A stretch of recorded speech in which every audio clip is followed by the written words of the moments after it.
तो जैसे इस मूवी का स्टार्ट होता है हमें मूवी का मेन कैरेक्टर सियोंग दिखाया जाता है और उसकी बेटी का बर्थडे होता है। इसीलिए सियोंग की मदर उसे कुछ पैसे देती है ताकि वो अपने बेटे को डिनर पर ले जा सके। लेकिन अब सियोंग को और पैसों की जरूरत होती है तो इसीलिए वो अपनी मदर का एटीएम कार्ड चुरा लेता है। इसके बाद वो अपनी मदर के सारे पैसे चुरा लेता है और पैसों को वो लगा देता है हॉर्स राइडिंग में और इस गेम में वो 4 मिलियन वॉन जीत जाता है। अब सियोंग ने एक कंपनी से बहुत सारे पैसे उधार ले रखे थे तो इसीलिए वही लोग उसके पीछे पड़ जाते हैं। इसके बाद वो सियोंग को पकड़ ही लेते हैं और वो उसे काफी मारते हैं। और जब सियोंग उनके पैसे लुटाने के लिए अपने पॉकेट चेक करता है तो वो देखता है कि उसके पास तो पैसे हैं ही नहीं, यानी वो वाले पैसे जिसने हॉर्स राइडिंग में जीते थे। और तब उसे याद आता है कि जब वो इन लोगों से बचकर भाग रहा था तो वो एक लड़की से टकरा गया था, तो जरूर उसी लड़की ने ही उसकी जेब काट ली। अब क्योंकि सियोंग के पास पैसे तो होते ही नहीं तो इसीलिए वो लोग उसे 1 महीने का और टाइम देते हैं जिसमें कि वो उनके पैसे लुटा दे। इसके बाद सियोंग कुछ पैसों का अरेंज करता है और अपने बेटे को डिनर पर ले जाता है। इसके बाद सियोंग जल्दी से स्टेशन पर पहुंचता है लेकिन अनलकीली उसकी ट्रेन तो मिस हो गई थी। और जब सियोंग वहां पर बैठकर ट्रेन के आने का वेट कर रहा था कि तभी अचानक से उसके पास एक आदमी आता है और ये अननोन पर्सन था, यानी सियोंग उसके बारे में कुछ नहीं जानता था। फिर वो अननोन पर्सन सियोंग को कहता है कि मैं तुम्हारे साथ एक गेम खेलना चाहता हूँ। वो सियोंग को कहता है कि अगर तुम इस गेम में जीत गए तो मैं तुम्हें 1 लाख वॉन दूंगा। तब इतने सारे पैसों का सुनकर सियोंग के गेम खेलने के लिए एग्री हो जाता है। इसके बाद सियोंग काफी मार खाने के बाद ही गेम जीत जाता है, यानी वो 1 लाख वॉन हासिल कर लेता है। इसके बाद वो अननोन पर्सन सियोंग को एक कार्ड देता है ये कहते हुए कि अगर तुम और पैसे जीतना चाहते हो तो इस कार्ड पर जो नंबर लिखा हुआ है उस पर कांटेक्ट करना। इसके बाद सियोंग जब अपने घर जाता है तो उसकी मदर उसे कहती है कि तुम्हारी बेटी अगले साल अपने स्टेप फादर के साथ यूएस में शिफ्ट हो रही है। यहाँ पर हमें ये पता चलता है कि सियोंग की डिवोर्स हो गई है और उसकी वाइफ ने दूसरी शादी भी कर ली है। लेकिन सियोंग कभी भी ये नहीं चाहता था कि उसकी बेटी उससे दूर जाए, लेकिन उसे बहुत सारे पैसे चाहिए होते हैं अपने बेटी की कस्टडी वापस लेने के लिए। तो इसीलिए सियोंग उस कार्ड वाले नंबर पर कॉल करता है। इसके बाद सियोंग को एक गाड़ी में लाया जाता है जहाँ पर और भी लोग थे, लेकिन फिर उन सारे लोगों को बेहोश कर दिया जाता है। और जब उन सब लोगों की आँख खुलती है तब वो खुद को एक फैसिलिटी में पाते हैं जहाँ टोटल 456 लोग थे और वो वहाँ पर एज अ प्लेयर थे क्योंकि उन सबको एक यूनिफॉर्म भी पहनाया हुआ था। इस फैसिलिटी का होस्ट यानी लीडर एक आदमी था जो कि फ्रंट मैन था वहाँ पर और वो सब पर नजर रख रहा था। अब यहाँ पर एक कॉमन चीज थी कि जितने भी लोगों को वहाँ पर लाया गया था उन सब ने कर्जे लिए हुए थे बहुत ज्यादा। सियोंग वहाँ पर प्लेयर नंबर 1 से मिलता है जो कि एक बूढ़ा आदमी था। उस बूढ़े आदमी को ब्रेन ट्यूमर था, यही वजह थी कि वो यहाँ पर आया था क्योंकि उसकी लाइफ तो वैसे भी खत्म ही होने वाली थी। इसके बाद वहाँ पर 2 प्लेयर्स जिनमें लड़की का नाम सैब्यूक और लड़के का नाम जेंग होता है उनके बीच फाइट होती है। अब यहाँ पर सैब्यूक वही लड़की थी जो सियोंग के पैसे लेकर भाग गई थी, यानी उसी ने उसकी जेब काटी थी। सियोंग तो उसे देखते ही पहचान लेता है, इसीलिए वो अपने पैसे मांगने के लिए उसके पास जाता है। तभी वहाँ पर कुछ गार्ड्स आ जाते हैं जिन्होंने पिंक कलर का यूनिफॉर्म पहना था और उनके फेस अच्छी तरह से कवर्ड थे। गार्ड्स उन सभी प्लेयर्स को बताते हैं कि तुम्हें यहाँ पर टोटल 6 गेम्स खेलनी होंगे और जो इस गेम का विनर होगा उसे बहुत सारे पैसे मिलेंगे।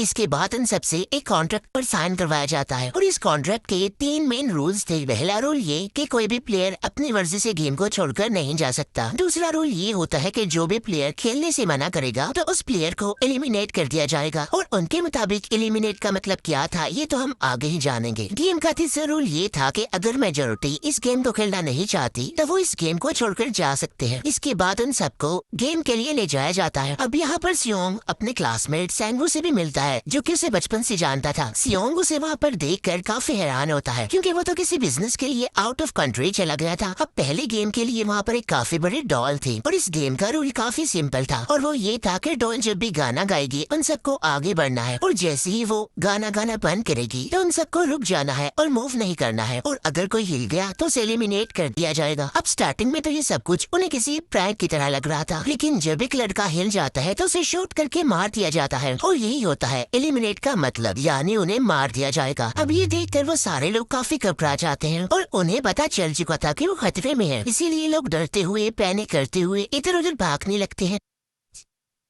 लेकिन अब क्योंकि गेम का रूल था इसीलिए जो भी हिलता है उसे मार दिया जाता है और जितने भी सर्वाइवर होते हैं वो किसी न किसी तरह इस गेम को कंप्लीट कर ही लेते हैं। लेकिन जो लोग मर जाते हैं उनके डेड बॉडीज को वहाँ से ले जाया जाता है और अब 456 प्लेयर्स में से सिर्फ 255 ही रह गए थे। अब क्योंकि वो सारे प्लेयर्स इतना ज्यादा डर जाते हैं कि अब कोई भी गेम खेलना नहीं चाहता था। लेकिन जैसा कि रूल नंबर 3 था कि अगर मेजोरिटी चाहे तो वही गेम स्किप कर सकती है, तो इसीलिए उनका लीडर यानी फ्रंटमैन वोटिंग करवाता है। लेकिन इससे पहले उन्हें प्राइज मनी दिखाई जाती है, यानी जो विनर को मिलेगी। लेकिन इन केस अगर कोई गेम को छोड़कर चला जाएगा तो ये सारे पैसे मरे हुए प्लेयर्स की फैमिलीज को मिल जाएंगे। और ये prize money total 45 billion won होती है। इसके बाद वोटिंग करवाई जाती है, जिसमें मेजोरिटी इस गेम को खेलना नहीं चाहती थी, तो इसीलिए गेम को यहीं पर स्टॉप कर दिया जाता है। लेकिन अगर कभी फ्यूचर में वो लोग चाहें तो इस गेम को रिज्वाइन कर सकते हैं। इसके बाद सभी लोगों को उनके घरों पर छोड़ दिया जाता है। नेक्स्ट सियोंग पुलिस स्टेशन जाता है और वहाँ पर वो पुलिस को सारी बात बता देता है। लेकिन उन लोगों को सियोंग की बातों पर यकीन नहीं होता और उल्टा वो लोग उसे पागल समझने लग जाते हैं। इसके बाद सियोंग उन्हें वही वाला कार्ड दिखाता है, लेकिन हैरान कर देने वाली बात तो ये है कि उस पर जो नंबर था वो रॉन्ग था। इसके बाद सियोंग जब घर जाता है तो उसकी मदर वहाँ पर नहीं होती। उधर सियोंग का क्लासमेट सेंगवू अपनी मदर को छुप कर देख रहा होता है और तभी वहाँ पर सियोंग भी आ जाता है। यहाँ पर सेंगवू अपसेट होते हुए सियोंग को बताता है कि मेरे ऊपर 6 बिलियन का कर्ज है। वो बताता है कि मैंने क्लाइंट्स के पैसे लेकर स्टॉक मार्जिन में लगा दिए थे, लेकिन अनलकीली वो सारे पैसे डूब गए। और तभी सियोंग के पास हॉस्पिटल से कॉल आती है। सियोंग की मदर का पाँव काफी इंजर्ड था, लेकिन डायबिटीज का ट्रीटमेंट ना होने की वजह से उनकी चोट और ज्यादा बढ़ गई। तब डॉक्टर सियोंग को बताते हैं कि तुम्हारी मदर का ट्रीटमेंट हो सकता है, लेकिन इसके लिए हमें इनका पाँव काटना होगा। लेकिन इस ऑपरेशन में बहुत सारे पैसे लगने वाले थे, लेकिन जाहिर सी बात है सियोंग के पास इतने पैसे तो होते नहीं। इवन उसने तो अपनी मदर के इंश्योरेंस के पैसे भी उड़ा दिए थे। तब इसीलिए सियोंग पैसे मांगने के लिए अपनी वाइफ के पास जाता है, लेकिन उसकी वाइफ उसे पैसे देने से इनकार कर देती है। फिर उसकी वाइफ अपने हस्बैंड को बताती है कि सियोंग आया था पैसे मांगने के लिए, और तभी उसका हस्बैंड सियोंग को पैसे देने आता है। साथ साथ उसे ये भी कहता है कि मेरी फैमिली से दूर रहो। लेकिन सियोंग उसे मारने लगता है और तभी उसकी बेटी भी वहाँ पर आ जाती है। इसके बाद सियोंग का एक फ्रेंड अपने बॉस के पास पैसे मांगने जाता है, लेकिन उसका बॉस उसे पैसे देने से मना कर देता है, तो इसीलिए उन दोनों के बीच फाइट होने लगती है। इस फाइट के दौरान उसके बॉस का हाथ मशीन में आ जाता है। मौके का फायदा उठाकर सियोंग का फ्रेंड पैसे लेकर वहाँ से भाग जाता है। फिर इसके बाद सियोंग का फ्रेंड अपने घर आकर अपनी वाइफ को कहता है कि पहले फ्लाइट लो और जाओ यहाँ से। इसके बाद सईब्यूक एक एजेंट से मिलती है, क्योंकि उसने अपने मदर को नॉर्थ एरिया से साउथ एरिया में लाना था। सईब्यूक वही लड़की जिसने सियोंग की जेब काटी थी, लेकिन यहाँ अपनी मदर को लाने के लिए सईब्यूक को बहुत सारे पैसों की जरूरत थी। अब सईब्यूक का एक छोटा भाई भी होता है, जिससे उसने प्रॉमिस किया होता है कि मैं मदर को जरूर ले आऊंगी। इसके बाद हमें एक ऑफिसर दिखाया जाता है और इस ऑफिसर का भाई कुछ टाइम से मिसिंग था, इसीलिए वो ऑफिसर अपने भाई के घर जाता है, जहाँ उसे पता चलता है कि इसका भाई तो पिछले कुछ दिनों से अपने घर पर भी नहीं आया। और जब वो ऑफिसर घर को चेक कर रहा होता है तो उसे एक कार्ड मिलता है वहाँ पर, और इस ऑफिसर ने सेम ऐसा ही कार्ड पुलिस स्टेशन में सियोंग के पास भी देखा था, तो इसीलिए वो ऑफिसर सियोंग के पास जाकर उससे इस बारे में पूछता है, लेकिन सियोंग उसे कुछ नहीं बताता। इसके बाद सियोंग जब अपने घर जाता है तो उसे वो कार्ड दोबारा मिल जाता है वहाँ पर। अब सियोंग डिसाइड करता है कि वो दोबारा से उस गेम को ज्वाइन करेगा, इसीलिए सभी प्लेयर्स को एक शिप के पास ले जाया जाता है। इधर ही वो ऑफिसर भी गाड़ियों का पीछा करते हुए उस शिप तक आ जाता है। वो एक गार्ड को मारकर उसे पानी में फेंक देता है। इसके बाद उन सभी प्लेयर्स को एक आइलैंड पर मौजूद फैसिलिटी में लाया जाता है। अब यहाँ पर उन्हें जरा भी अंदाजा नहीं था कि अगला गेम कौन सा होगा और उसे कैसे खेला जाएगा। इसके बाद वो लोग अपनी अलग अलग टीम्स बना लेते हैं। रात को सईब्यूक और उसकी फीमेल फ्रेंड वॉशरूम जाते हैं। यहाँ पर सईब्यूक गार्ड्स की नजरों से बचते हुए उस फैसिलिटी को एक्सप्लोर करने लगती है। तभी वो देखती है कि गार्ड्स बड़े बड़े बर्तनों में कुछ बना रहे हैं,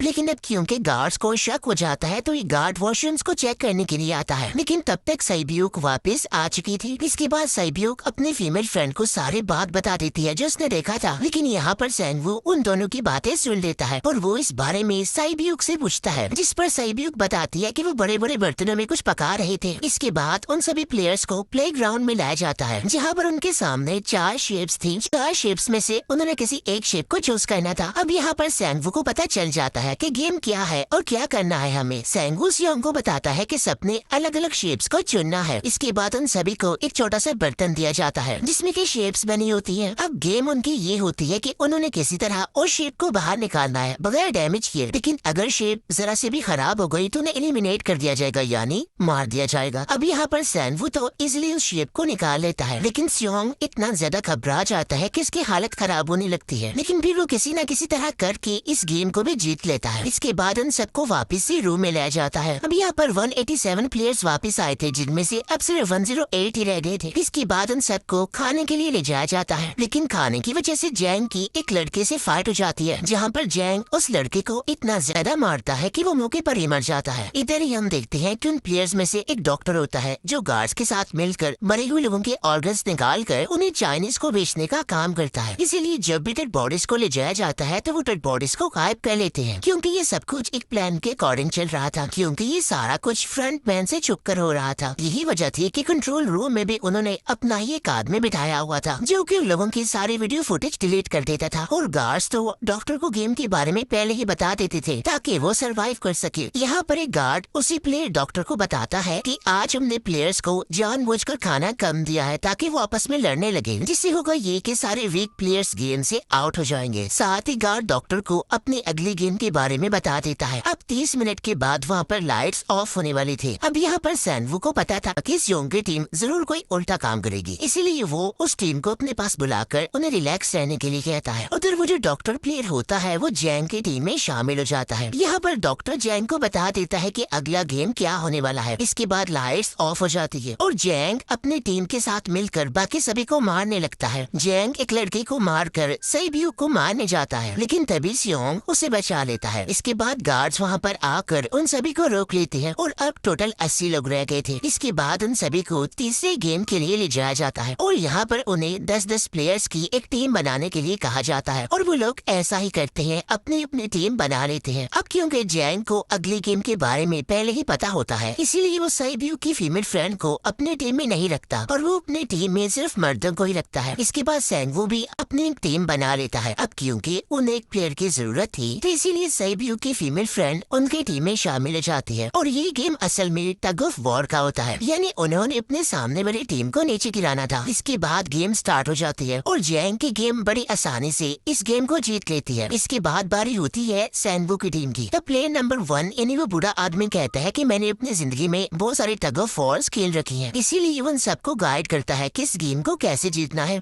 तो इसीलिए वो लोग किसी न किसी तरह करके इस गेम को जीत जाते हैं। फिर दिखाया जाता है कि 30 मिनट के बाद दोबारा से लाइट्स ऑफ हो जाएंगी, जिस पर सैनवू उन सबको कहता है कि रेडी रहना। तो इसीलिए वो डिसाइड करते हैं कि एक एक करके हम पहरा देंगे। अब जैंग की टीम में एक से बढ़कर एक चालाक प्लेयर था, तो इसीलिए जैंग को डर होता है कि कहीं उसकी टीम उसे ही साइड पर न लगा दे, यानी उसे ही अपने रास्ते से न हटा दे।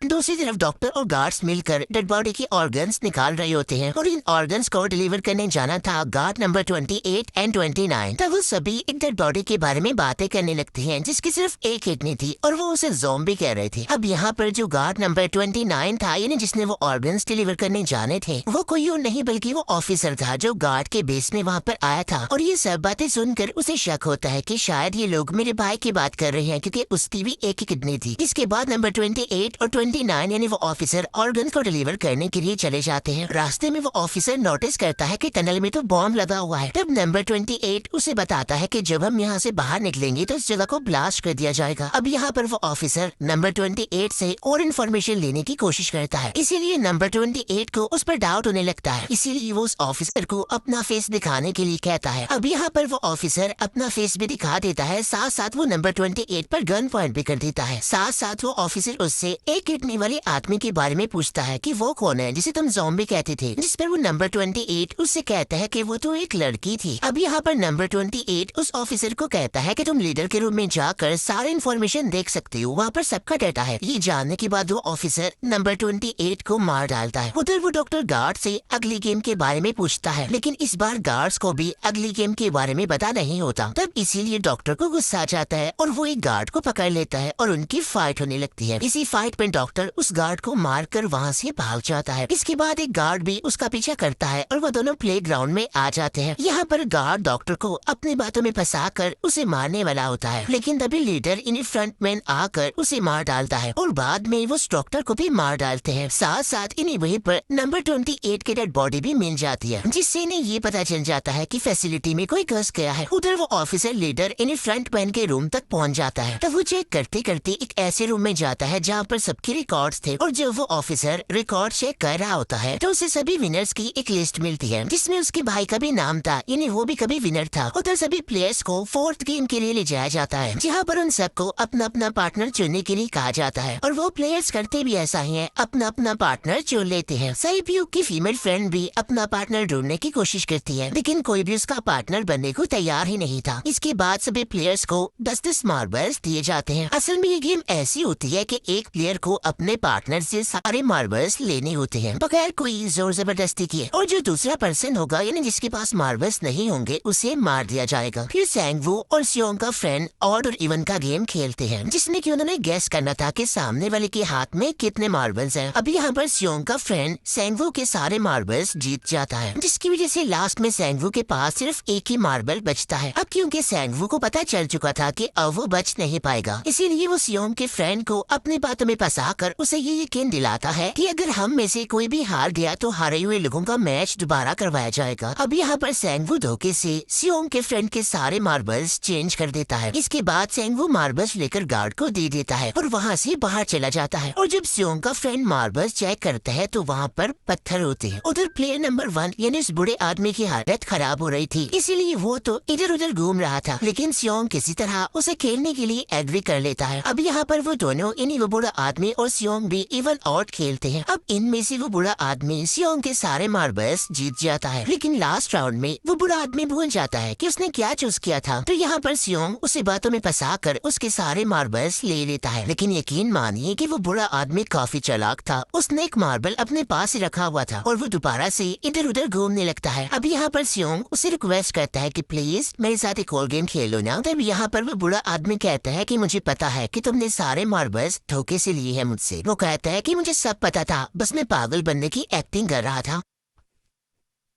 तभी सुनकर सियोंग को उस पर तरस आ जाता है और वो उसे ही सारे मार्बल्स दे देता है। उसके बाद साइब्यूक और उसकी फीमेल फ्रेंड भी गेम खेल रही होते हैं। उनकी गेम ये होती है कि जो मार्बल्स को दीवार के ज्यादा करीब फेंकेगा वो ही जीतेगा। पहले साइब्यूक अपने मार्बल्स फेंकती है लेकिन जब साइब्यूक की फ्रेंड की बारी आती है तो वो अपने सारे मार्बल्स फेंक देती है। लेकिन जब साइब्यूक ये देख लेती है तो वो अपने फ्रेंड को दोबारा फेंकने के लिए कहती है। उस पर उसकी फ्रेंड कहती है कि नहीं साइब्यूक, मैं बिल्कुल अकेली हूँ, मेरे पीछे तो कोई भी नहीं है, लेकिन अगर तुम्हें कुछ हो गया तो ये अच्छी बात नहीं है। तुम्हारे पीछे तुम्हारा छोटा भाई है, तुम्हारा वेट कर रहा है। और इसी वजह से साइब्यूक की फ्रेंड को मार दिया जाता है। इसके बाद उन सबकी डेड बॉडीज को वहाँ से ले जाया जाता है। इसके बाद वो सब वापिस से रूम में आ जाते हैं। यहाँ पर जैन देखता है कि साइब्यूक की वो वाली फ्रेंड तो अभी तक जिंदा है जो कि बड़ी आराम से बैठी हुई थी। अब यहाँ पर हमें पता चलता है कि साइब्यूक की ये वाली फ्रेंड जैन की भी फ्रेंड थी, लेकिन अब क्योंकि उन दोनों के बीच किसी बात को लेकर क्लैश चल रहा था तो इसीलिए जैन की वो फ्रेंड उसे बुली करने लगती है। इसके बाद फ्रंटमैन को एक डेड बॉडी के पास उस ऑफिसर का आईडी कार्ड मिल जाता है। तभी फ्रंटमैन को पता चलता है कि इसके सारे वीआईपीज आ चुके हैं, तो इसीलिए फ्रंटमैन उन्हें लेने के लिए चला जाता है। फिर सारे वीआईपीज को उनके रूम में लाया जाता है। इसके बाद फ्रंटमैन वीआईपीज के आने के बारे में एक और आदमी को जाकर बताता है और यही आदमी मेन होता है। और ये कौन होता है हम ये आगे जानेंगे। फिर नेक्स्ट डे उन सबको 5वीं गेम के लिए लाया जाता है जहाँ पर 1 से लेकर 16 तक नंबर पड़े होते हैं और वो सभी प्लेयर्स अपना अपना नंबर ले लेते हैं। नंबर का मतलब ये था कि जो नंबर भी एक प्लेयर पर आएगा उसके मुताबिक ही उसकी बारी आएगी। अब यहाँ पर लास्ट में पहला और आखिरी नंबर रह जाता है यानी 1 और 16। तो यहाँ पर सियोंग कंफ्यूज हो जाता है कि उसे कौन सा नंबर चूज करना चाहिए। अगर उसने पहला नंबर लिया तो वो फंसेगा और मरेगा क्योंकि उसे नहीं पता कि गेम क्या है, और अगर लास्ट नंबर लेगा तो क्या पता उसकी बारी ही ना आए, टाइम कम रह जाए। और तभी वहाँ पर एक आदमी आ जाता है और वो सियोंग को कहता है कि मुझे पहला नंबर चाहिए क्योंकि मैं अपनी जिंदगी में कभी भी फर्स्ट नंबर पर नहीं आया। फिर इसके बाद उन्हें गेमिंग रूम में लाया जाता है। अब इस गेम का रूल ये होता है कि दिए हुए टाइम में उन्हें ब्रिज की दूसरी साइड पर जाना है। अब इसके बीच में 2 तरह के ग्लास लगे होते हैं, एक तो होता है आर्म ग्लास और एक होता है टेम्पर्ड ग्लास। आर्म ग्लास पर पाँव रखते ही वो टूट जाएगा और वो लोग नीचे गिर जाएंगे। इसके बाद गेम स्टार्ट हो जाता है और वो लोग एक एक करके मरने लगते हैं। फिर एक टाइम ऐसा आता है जब जैंग सबके सामने होता है और वो आगे ही नहीं बढ़ रहा होता। अब उनके पास एक ही रास्ता था, या तो वो आगे जाए ये सारे ही मर जाए। और तभी जैंग के सामने उसकी वही फ्रेंड आ जाती है जो उसे बुली कर रही थी और वो जैंग को कहती है कि मैंने तुम्हें कहा था कि जिस दिन तुमने मुझे धोखा दिया मैं तुम्हें मार दूंगी। इसके बाद वो जैंग को पकड़ लेती है और उसे लेकर नीचे कूद जाती है, जिसकी वजह से उन दोनों की मौत हो जाती है। अब वहाँ पर एक आदमी था जो कि ग्लास कंपनी में काम करता था और उसे पता था कि टेम्पर्ड ग्लास कौन सा है, लेकिन जब फ्रंट मैन को इस बात का पता चल जाता है तो वो लाइट्स ऑफ करवा देता है ताकि वो ग्लास को पहचान ही ना पाए। अब लास्ट में एक ही स्टेप बचता है और उनके पास तो टाइम ही नहीं था, इसीलिए सेंगवू उस आदमी को धक्का दे देता है। तो यहाँ पर सेंगवू, सियोंग और सैब्यूक ब्रिज को पार कर लेते हैं, लेकिन ग्लास टूटने की वजह से उन्हें काफी चोट लग जाती है, खास तौर पर सैब्यूक को।